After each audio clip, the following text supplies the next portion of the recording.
प्रदेश विधानसभा चुनाव नामांकन के अंतिम दिन सुवासरा विधानसभा में भाजपा व कांग्रेस प्रत्याशी ने हुकार भरी, वहीं शक्ति प्रदर्शन के साथ साथ अपना नामांकन दाखिल किया। बता दें कि मध्य प्रदेश में विधानसभा चुनाव का घमासान जारी है। मंदसौर जिले की सुवासरा विधानसभा सीट के कांग्रेस व भाजपा प्रत्याशी ने सीतामऊ में शक्ति प्रदर्शन कर सीतामऊ एसडीएम कार्यालय पहुंचकर रिटर्निंग ऑफिसर के समकक्ष नामांकन पत्र दाखिल किया। भाजपा प्रत्याशी व मंत्री हरदीप सिंह डंग ने बी फार्म जमा किया। वहीं कांग्रेस के प्रत्याशी राकेश पाटीदार ने अपना नामांकन पत्र दाखिल किया।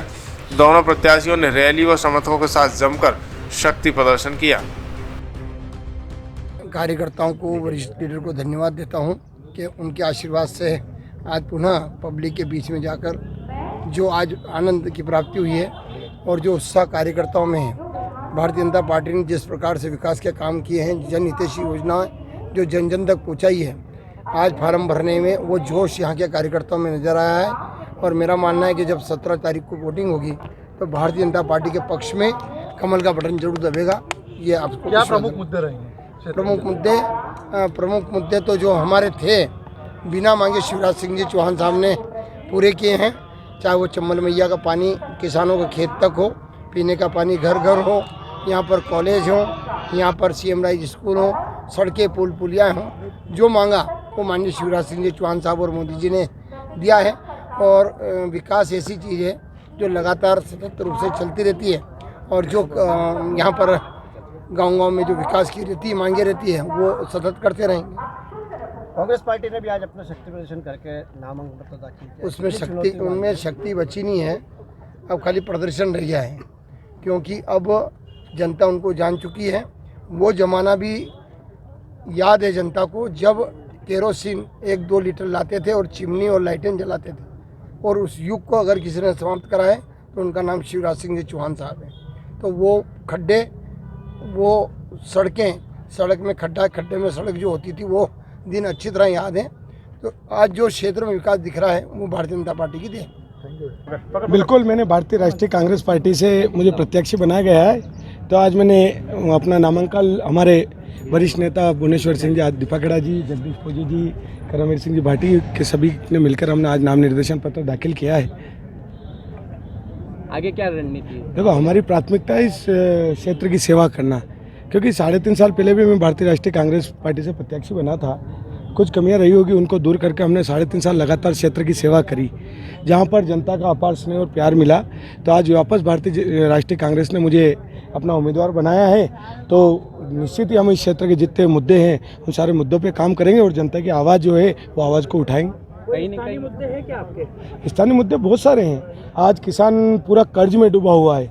आज मुझे इस क्षेत्र का एक किसान ढूंढ के लाके दे देना जो कर्ज में नहीं डूबा हुआ हो, क्योंकि हमारे यहाँ के जो मंत्री जी रहे उन्होंने 3.5 साल में किसानों के लिए कुछ भी नहीं किया। जब पाला पड़ा, ओलावृष्टि हुई, बेमौसम बारिश हुई, तो आज किसानों का सबसे बड़ा मुद्दा है, क्योंकि फार्मर एरिया है, तो किसानों की जो स्थिति है उसको चिंतनीय है, तो उसको उबारने का काम कमलनाथ जी की सरकार, जो हमारा वचन पत्र है उसमें बहुत सारे मुद्दे हैं, वो सारे काम हम करेंगे। उसके बाद क्षेत्र में जो शिक्षा का स्तर, जिस तरीके से घोटालों पे घोटाले हो रहे हैं तो बच्चों की उम्मीदें टूटती जा रही है, तो शिक्षा का स्तर अच्छा हो। वो हॉस्पिटल है जो रेफर हॉस्पिटल बन चुके हैं सारे, आज हॉस्पिटलों में नाम बड़े कर दिए इन्होंने, पर सुविधा कुछ भी नहीं, मशीनरी है तो उनको ऑपरेटर करने वाले नहीं, तो उन सारी चीज़ों की पूर्ति करेंगे। यहाँ पे मजदूरों के लिए, जो उद्योग के लिए पर्याप्त जलवायु और वातावरण है, ऐसा पानी है, तो उद्योग धंधे की स्थापना के लिए काम करेंगे। तो मुद्दे तो बहुत सारे इस क्षेत्र में। विधानसभा से जो 4 लेन गुजर रहा है उसकी कनेक्टिविटी के बारे में कोई प्लान है? उसकी कनेक्टिविटी के लिए जरूर हम प्रस्ताव भेजेंगे और जहाँ हो सके, जहाँ तक लड़ेंगे, क्योंकि हमारे क्षेत्र की सैकड़ों जमीन उसमें कटी है और क्षेत्र को अगर लाभान्वित नहीं हो रहा तो उसके लिए आंदोलन तो करेंगे हम, बिल्कुल उसकी लड़ाई लड़ेंगे, सदन में लड़ेंगे, जहाँ मौका देगी जनता वहाँ लड़ेंगे।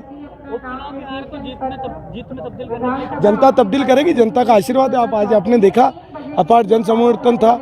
आज आपने देखा किस तरीके से पेट्रोल पंप की पर्चियाँ 200 रुपए की आज SDM महोदय ने, वहाँ पे तहसीलदार महोदय ने सुवासरा में पकड़ी। किस पार्टी की, आपको गहन आपका मीडिया का क्षेत्र है, आपको तो उस पर छानबीन करनी चाहिए कि सामने वाले दल पब्लिक इकट्ठी करने के लिए किस तरीके से षड्यंत्र कर रहे हैं।